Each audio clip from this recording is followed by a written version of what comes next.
নমস্কার দর্শক, আপনারা দেখছেন আপডেট খবর। আর আমরা এই মুহূর্তে দাঁড়িয়ে রয়েছি একদম হালিশহর পৌরসভার আরোগ্য নিকেতনে। হ্যাঁ, ঠিকই শুনছেন, হালিশহরবাসীর বহু প্রতীক্ষিত আরোগ্য নিকেতন কিন্তু আজ পয়লা বৈশাখের দিনে যেমনটা চেয়ারম্যান কথা দিয়েছিলেন তা কিন্তু কথা রাখলেন এবং আজ আরোগ্য নিকেতনের শুভ সূচনা হলো।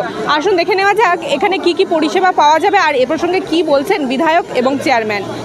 দীর্ঘদিন ধরে মানুষের পরিষেবা দেওয়ার জন্য হালিশহর পৌরসভা সেই চেষ্টাটা করছিল, আজকে সেটা বাস্তবায়িত হলো। হালিশহর পৌরসভা চেয়ারম্যান সহ শুভঙ্কর ঘোষ সহ তার সিআইসি কাউন্সিলর যারা পুরো টিম, বোর্ডের টিম, আর হালিশহর পৌরসভার যারা আধিকারিকরা রয়েছেন সবাই একটা টিম মিলে আজকে এই মানুষকে আজকে উপহার দেওয়া হলো। পয়লা বৈশাখে নতুন বছরে মানুষ এখান থেকে তার প্রাথমিক চিকিৎসাটা 24 আওয়ার্স পাবে। আর আরোগ্য নিকেতন যিনি চালাবেন তাকেও আমি অভিনন্দন জানাচ্ছি, হেলথ সেক্টরও আমি অভিনন্দন জানাচ্ছি, হেলথে যারা রয়েছে। আর আগামী দিন যতগুলো স্বাস্থ্যকেন্দ্র রয়েছে সেই স্বাস্থ্যকেন্দ্রগুলোতে আমাদের মাননীয় পার্থ ভৌমিক মহাশয় এমপি সাহেব, তিনি আমাদের মন্ত্রী হেলথ মিনিস্টার সঙ্গে কথা বলে হেলথের যে প্রিন্সিপাল সেক্রেটারি 6 মাসের মধ্যে প্রত্যেকটা হেলথ সেন্টারে একটা করে ডাক্তার, সাথে একজন করে হেল্পার মানে কম্পাউন্ডার বা অ্যাসিস্ট্যান্ট তিনি উপহার দেবেন।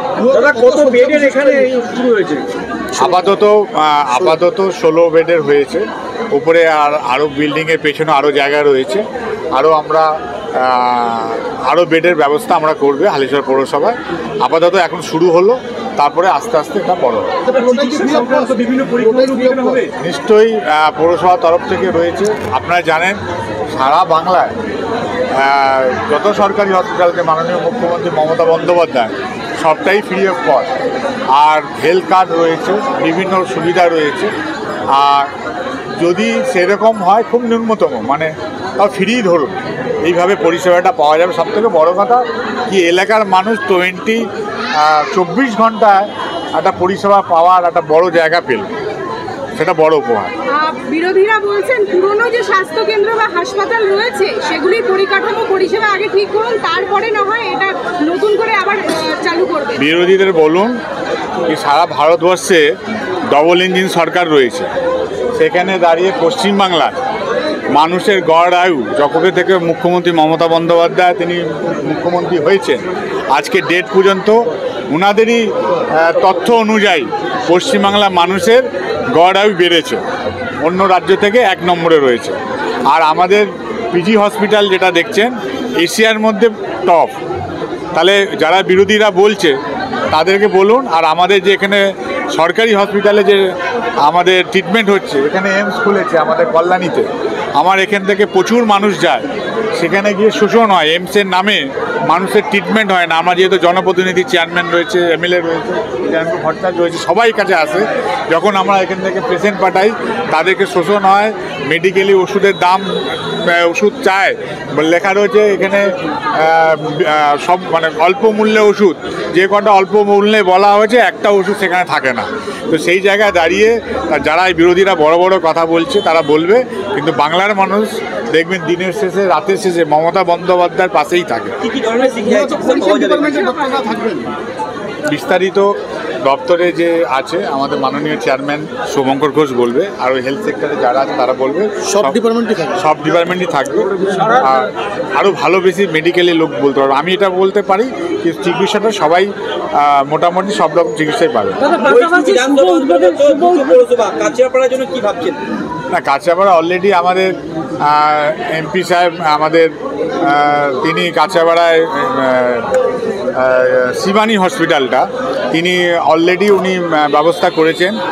কোনো স্বাস্থ্যমন্ত্রীর সঙ্গে কথা হচ্ছে, মুখ্যমন্ত্রী সেটা পারমিশন দিয়েছেন, সেখানে খুব শীঘ্রই ওটা শুভ উদ্বোধন হবে। আর এটাও মানুষের অনেক উপকার হবে। শুভ উদ্বোধন দিন দেখা গেল বীজপুরের বহু মানুষ পদযাত্রায় অংশগ্রহণ করে স্বতঃস্ফূর্তভাবে।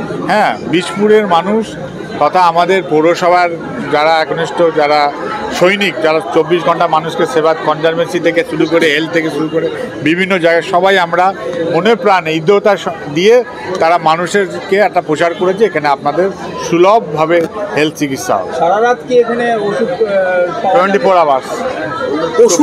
ওষুধটা বিধায়ক সাহেব তার তহবিল থেকে যে কাজটা শুরু করিয়েছে, আরও 7 দিন সময় লাগবে। সামনেই দেখবেন কনস্ট্রাকশনের কাজ চলছে, 7 দিন পরে বিধায়ক সাহেবই ওটা উদ্বোধন করবেন এবং রাতেও এখানে ওষুধ পাওয়া যাবে। সারা বীজপুরের মানুষ এখান থেকে ওষুধ পাবে। কটা বেড রয়েছে? 16খানা বেড রয়েছে, ওপিডি চলবে, প্রতিটা ভাগ ভাগ করে সেক্টরের ডক্টর থাকবে এখানে, আরএমও 24 ঘন্টা থাকবে এবং নিয়ম অনুযায়ী যেহেতু 2 মাস না যাওয়ার পরে 2 মাস না গেলে ওটি চালু করা যায় না, একটি ডকুমেন্টস লাগে। 2 মাস যাওয়ার পরে আমরা অ্যাপ্লাই অলরেডি করে দিয়েছি। 2 মাস যাওয়ার পরে ওটির পারমিশন আসলে এখানে ওটিও সুবিধাও পাবে মানুষ। পিপিপি মডেল মানে হচ্ছে কি আমরা মিউনিসিপ্যালিটি জায়গা দিলাম, কোনো একটি স্বেচ্ছাসেবী সংস্থা এগিয়ে এসে কাজটা শুরু করলো, কেননা এর ব্যয় বিরাট ব্যয়। এই ব্যয় চালানো কারোর পক্ষে সম্ভব না, কোনো একটি ইউএলবি মিউনিসিপ্যালিটির পক্ষে। তার জন্য একজনকে দায়িত্ব দেওয়া হয়েছে, এটা সর্বস্তরেই দেওয়া হয়ে থাকে। এবং এইখানে যে সমস্ত পেশেন্টের চিকিৎসা পাবে না তাদের 2টো হাসপাতালের সঙ্গে টাই আপ করা হচ্ছে যাতে রাত বিরাত কোনো সমস্যা হলে চিকিৎসা পায়। এক হচ্ছে গিয়ে কল্যাণীর একটি হাসপাতাল এবং কলকাতার একটি হাসপাতালের সঙ্গে অলরেডি টাই আপ করেছেন উনি, যাতে এখানকার কোনো পেশেন্টের বড় সমস্যা হলে ইমিডিয়েট তাকে সলিউশন করা যায় তার ব্যবস্থাও করেছেন। কোন কোন ডিপার্টমেন্টের ডাক্তার থাকবে? দাঁত চোখ থেকে শুরু করে নর্মাল ফিজিশিয়ান থেকে শুরু করে অর্থোপেডিক থেকে শুরু করে সব ধরনের ডাক্তারই থাকে। হ্যাঁ, এখানে বরাবরই চলতো, এখনও চলবে। এবং একটা জিনিস বলে রাখি, আগে যে হালিশহর পৌরসভার ওপিডি বিভাগের 3 জন ডক্টর ছিল, 5 টাকা ভিজিটে দেখতো, তারা 5 টাকা ভিজিটেই দেখবে। ইমার্জেন্সি কোনো পেশেন্ট আসলে এখানে কি রাখা হবে সেরকম? 100% রাত 1টা হোক, 2টো হোক, 3টে হোক, সকালে হোক, যখনই আনা হবে আরএমও থাকবে, 24 ঘন্টা আরএমও থাকবে। আইসিইউর জন্য 2 মাস সময় লাগে, এটা শুরু করলে কখনোই দেয় না হেলথ ডিপার্টমেন্ট। 2 মাস চালানোর পরেই পারমিশনটা পাওয়া যায়। কর্মসংস্থানের ব্যাপারে কি বলবেন? অলরেডি 15 জন নতুন ইনভলভ হয়েছে এখানে। দাদা, হালিশহর পৌরবাসী দীর্ঘ প্রতীক্ষার পর হসপিটাল হলো, চেয়ারম্যান হিসেবে কি বলবেন? যেটা বলছিলাম একটু আগে, বিধায়ক সাহেব ছিলেন বলে তিনি খোলামেলা কাজ করতে দিয়েছেন বলে আমাদের বোর্ডের সকলে মিলে একসাথে উদ্যোগ নিয়েছিল বলে এত অল্প সময়ের মধ্যে করা সম্ভব হয়েছে। তাহলে এত অল্প সময় এটা করা কোনোদিনই সম্ভব হয় না। এবং এসডিও সাহেব, ডিএম সাহেব, সিএইচএম ওম সাহেব সকলে আর কি বলবো যে হেলথ সেক্টরে প্রতিটা ডিপার্টমেন্ট এতটা সহযোগিতা করেছে। 7-10 দিনে পেপারস বার করা, ফায়ার ব্রিগেডও হেল্প করেছে, প্রত্যেকে হেল্প করেছে, না হলে কোনো দিনই সম্ভব হতো না। এবং বিধায়ক সাহেব প্রতি জায়গায় বলে রেখেছিলেন বলে কাজটা আরও সহজ হয়েছে। থ্যাংক ইউ দাদা। আমরা আমাদের সাথে পেয়ে গিয়েছি হালিশহরের ভূমিপুত্র তৃণাঙ্কুর ভট্টাচার্যকে। তৃণাঙ্কুরদা, এই যে আজকে দীর্ঘ প্রতীক্ষিত একটা উদ্যোগ আরোগ্য নিকেতন, মানুষ তো পরিষেবা এখান থেকে আগেও পেতেন, বিনামূল্যে পরিষেবা অনেক, যেমন 5 টাকায় ডাক্তার, এটা কিন্তু ভাবাই যায় না এখনকার দিনে। তো আরোগ্য নিকেতন হয়ে গেল, চেয়ারম্যান স্যার বললেন যে ওটিও চালু হয়ে যাবে খুব শীঘ্রই। তো কি বলবেন আজকে এই নিয়ে? দেখুন, আজকে মমতা বন্দ্যোপাধ্যায়, অভিষেক বন্দ্যোপাধ্যায়ের বাংলায় স্বাস্থ্য পরিষেবাকে সরকার বিশেষভাবে গুরুত্ব দেয়, ঠিক যেভাবে শিক্ষাকে দিচ্ছে। এখানে শিক্ষা, স্বাস্থ্য, খাদ্য, এইগুলো মানুষের প্রধান চাহিদা।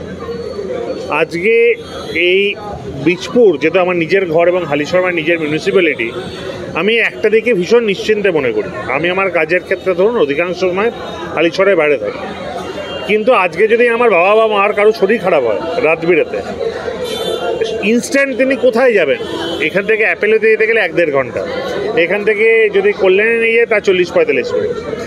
এই মাঝের 5 মিনিটের মধ্যে এই একটা বেসিক চিকিৎসা পরিষেবা, এমার্জেন্সি সার্ভিস, এই হওয়ার ফলে একজন স্বাধীন নাগরিক হিসেবে আমি অত্যন্ত আজকে আনন্দিত এবং গর্বিত এবং নিজে কোনোভাবে মানসিক শান্তি অনুভব করছি। এবার পড়ে রইল স্বাস্থ্য পরিষেবার ক্ষেত্রে। এই হালিশহর মিউনিসিপ্যালিটি, আমি জানি লোকাল ছেলে হিসেবে, যে ওয়ার্ডে কিন্তু স্বাস্থ্যকেন্দ্র আমরা গড়ে তুলেছিলাম। আমাদের চেয়ারম্যান শুভঙ্কর ঘোষ, আমাদের বিধায়ক শুভদীপ সাহেব, আমাদের এমপি পার্থ ভৌমিক, সকলে সম্মিলিতভাবে যেভাবে স্বাস্থ্য পরিষেবাকে গুরুত্ব দিয়েছেন এবং একের পর এক উল্লেখযোগ্য কাজ করছেন। আমি অঞ্জন বারিকের কথা আলাদাভাবে বলবো, যে এখানকার ডাক্তার, তিনি বিশেষ ভূমিকা গ্রহণ করছেন এবং এখানকার স্বাস্থ্যকর্মীরাও খুব ভালো। আমি চাইবো আগামী দিনেও হওয়াটা এক, বিধায়ক সাহেব বললেন যে আমরা আগামী দিনে বাড়াবো, চেয়ারম্যান সাহেব বললেন আগামী দিনে আরও বড়ো করবো, কিন্তু বেসিক জায়গার পরিষেবা যাতে ঠিক থাকে, এটাই আমাদের প্রধান লক্ষ্য থাকা উচিত। আমি সবাইকে অনেক শুভেচ্ছা জানাই পয়লা বৈশাখ দিনটাকে বেছে নেওয়ার জন্য। কেন পয়লা মানেই তো আমরা শুভর আলোচনা করি, পয়লা মানে রেজলিউশন নেওয়ার দিন, পয়লা বৈশাখ মানে বা পয়লা 1 জানুয়ারি মানে। আমি নিশ্চিতভাবে চাইব মমতা বন্দ্যোপাধ্যায়ের নেতৃত্ব, অভিষেক বন্দ্যোপাধ্যায়ের সেনাপতিত্বে আমরা যে রেজলিউশন আজকে নেব, সেটা হচ্ছে বীজপুরের তথা বাংলার মানুষকে আমরা তৃণমূল কংগ্রেস কর্মীরা নিজেদের 100% দিয়ে নিজেদের পরিষেবা দেব এবং তাদের পাশে দাঁড়াবো, সে পরিস্থিতি যাই হোক। পশ্চিমবঙ্গ দিবস পালন হচ্ছে আজকে রাজ্য জুড়ে, একটা গুরু দায়িত্বে রয়েছেন আপনি, গোটা রাজ্যের একটা ছাত্রদের দায়িত্বে রয়েছেন। এই পশ্চিমবঙ্গ দিবস পালন নিয়ে কি বলতে চাইবেন? আজকে সারা বাংলা জুড়ে প্রত্যেকটা জায়গায় পশ্চিমবঙ্গ দিবস পালন হচ্ছে। আমার খুব ভালো লাগলো যেভাবে এখানে হাজারো হাজারো মানুষের মিছিল এবং এত সাজানো গোছানো মিছিল যে এখানে হলো, তা অত্যন্ত গর্বের, আনন্দের। বাংলার মাটি, বাংলার জল শুনতে শুনতে সত্যিই বাংলার প্রতি একটা আলাদা প্রেম, ভালোবাসা এবং প্রত্যেকটি শব্দের মধ্যে যেন আলাদা বাংলাকে ব্যাখ্যার একটা আলাদা জায়গা আমরা খুঁজে পাই। আমি তাকে ধন্যবাদ, কৃতজ্ঞতা জ্ঞাপন করি পশ্চিমবঙ্গের মুখ্যমন্ত্রী মাননীয় মমতা বন্দ্যোপাধ্যায়কে।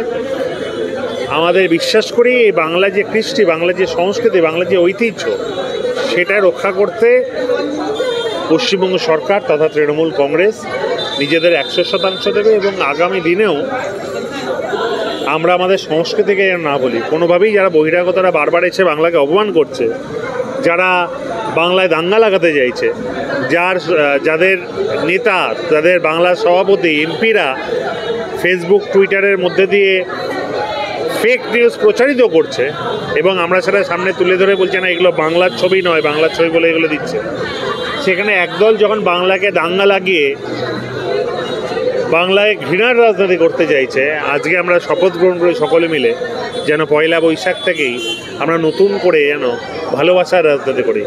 আমাদের মধ্যে কম্পিটিশান থাকুক, কম্পিটিশানটা থাকুক উন্নয়নের কম্পিটিশান, আমাদের মধ্যে লড়াই হোক, রাজনৈতিক লড়াই, এবং একে অপরের বিরুদ্ধে মাইক ধরে নিশ্চয়ই বলবো, কিন্তু সেটা যেন কখনো সৌজন্যের সীমা লঙ্ঘন না করে। এই যে বিশৃঙ্খলা, এই যে বলছেন, যখন কথাই বললেন, তাহলে এই বিশৃঙ্খলা প্রতিহত করতে আপনাদের কি পদক্ষেপ নিয়েছেন? আপনারা তো দেখলাম যে ছবিগুলো প্রকাশ্যে এনেছেন, আর কি প্রতিহত করার জন্য আর কি ব্যবস্থা নিচ্ছেন? দেখুন, সবার প্রথম কথা বলি যে আমি বিশ্বাস করি বাংলার মানুষ যথেষ্ট বুদ্ধিমান এবং এইখানে পলিটিক্যালি ভীষণ অ্যাওয়্যার। এখানে আর 5টা রাজ্যের মতন নয়, কিন্তু আমি যদি বলি আজকে ভুলভাল কিছু, বাংলার মানুষ কিন্তু বুঝবে না, কেন বাংলার মানুষ খুব অ্যাওয়্যার পলিটিক্যালি বরাবরই। তো আজকের দিনে দাঁড়িয়ে মমতা বন্দ্যোপাধ্যায় অল্প কদিনে উত্থানের পেছনেও কিন্তু এই বাংলার মানুষ ছিল, কারণ তারা দেখেছিলেন যে সত্যি কংগ্রেস সিপিএমের বি টিম হিসেবে কাজ করছে এবং মমতা বন্দ্যোপাধ্যায় একমাত্র যে লড়াই আন্দোলনটা করছে। তো সেই জায়গা থেকে দাঁড়িয়ে আমরা যেভাবে এতদিন ধরে বাংলার মানুষকে পেয়ে এসেছি, দেখে এসেছি, আমার নিশ্চিত বাংলার মানুষ সব কিছু বিচার বিবেচনা করে যেভাবে 11 সালে সিদ্ধান্ত নিয়েছিলেন, যেভাবে 16 সালে সিদ্ধান্ত নিয়েছিলেন, যেভাবে 21 সালে সিদ্ধান্ত নিয়েছিলেন, এবং প্রত্যেক সময় সংখ্যাটা কিন্তু তৃণমূল কংগ্রেসে বেড়েছে। দায়িত্ব নিয়ে বলছি, আজকে 2026 সালে তৃণমূল কংগ্রেসের ভোট পার্সেন্টেজ শুধু বাড়বে না, সিটের সঙ্গে গতবারের থেকে বেশ কিছুটা বাড়বে। এবং বিরোধীদের আসন যারা ছিলেন, আমি চ্যালেঞ্জ করে বলছি, তারা বিরোধীর আসন পাওয়ার জন্য তাদের যথেষ্ট পরিশ্রম করতে হবে। বিজেপির রাজ্য সভাপতি তো বলছেন চাকরি দুর্নীতি থেকে মোড় ঘোরানোর জন্যই মমতা বন্দ্যোপাধ্যায় এই দাঙ্গা লাগানোর চেষ্টা করছে। তাই তো মোড় ঘোরানোর জন্যই আজকে বিজেপির রাজ্যের সভাপতি সুকান্ত মজুমদার ফেক নিউজ প্রয়োগ করছেন। আমরা জায়গা জায়গা জুড়ে বলে দিয়েছি যে এইখানে আমার ভিডিও করে বলেছি প্রকাশ সামনে, আমার মাননীয় মামলা করুক, আমার সবাই কেস করুক, আমি চ্যালেঞ্জ করছি ওপেন যে আমি যে তথ্য দিয়েছি সেটা ভুল। আজকে সুকান্তবাবুকে কেন তার পোস্টটা ডিলিট করে দিতে হচ্ছে, কেন? কারণ তিনিও জানেন যে তিনি মিথ্যে বলেছেন। অ্যাকচুয়ালি বিজেপির অমিত মালব্যর নেতৃত্বে যে এই টিমটা রয়েছে, ফেক নিউজের টিম, এরা ভাবে যে এতদিন ধরে যেভাবে চালাতো, বিভিন্ন মিথ্যা নিউজ চলতো, এটা বোকা, আর বাকি সবাই বোকা, এরা শুধু চালায়। আমাদেরও আইটি সেল যথেষ্ট স্ট্রং হয়ে গেছে, তাদের মধ্যে পয়সা দিয়ে করতে হয় না, তৃণমূল কংগ্রেসটা আবেগ দিয়ে করে। এই আজকে হাজার হাজার মানুষ নামলেন, একটা মানুষকে 10 টাকা দেওয়া হয়নি, তারা এসছেন আবেগ থেকে দাঁড়িয়ে। আজকে মমতা বন্দ্যোপাধ্যায়ের প্রতি আবেগ, অভিষেক বন্দ্যোপাধ্যায়ের প্রতি আবেগ এবং লোকাল অ্যাডমিনিস্ট্রেশনের প্রতি বিশ্বাস থেকে এতগুলো মানুষ পথে নেমেছে। আজকে যদি হিম্মত থাকে করুক না, তার বিরোধীরা মিছিল করুক, দেখা যাক কজন আছে। আগামী দিনে আমি একটা কথা মাত্র বলি, যখনই উৎসাহ অপপ্রচারের সঙ্গে সততার যুদ্ধ হয়েছে, সর্বদা সততায় জিতেছে।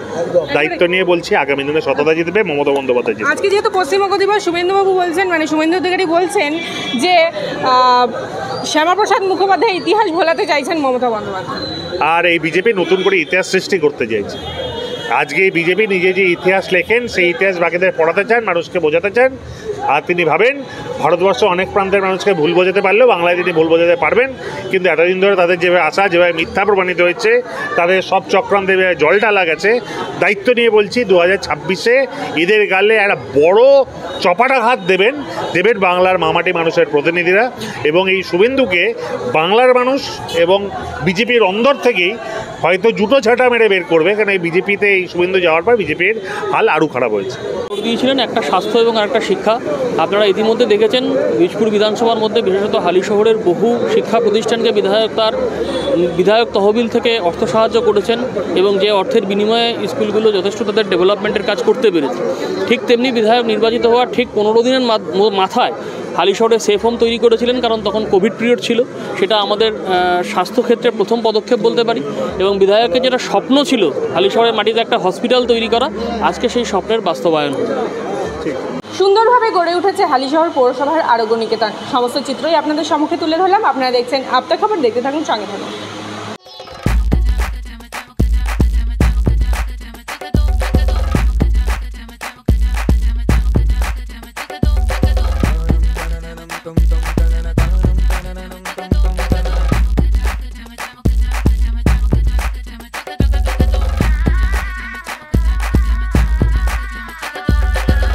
হোম অ্যাপ্লায়েন্সে যত জিনিস আছে সবই পাচ্ছেন খুবই কমের মধ্যে।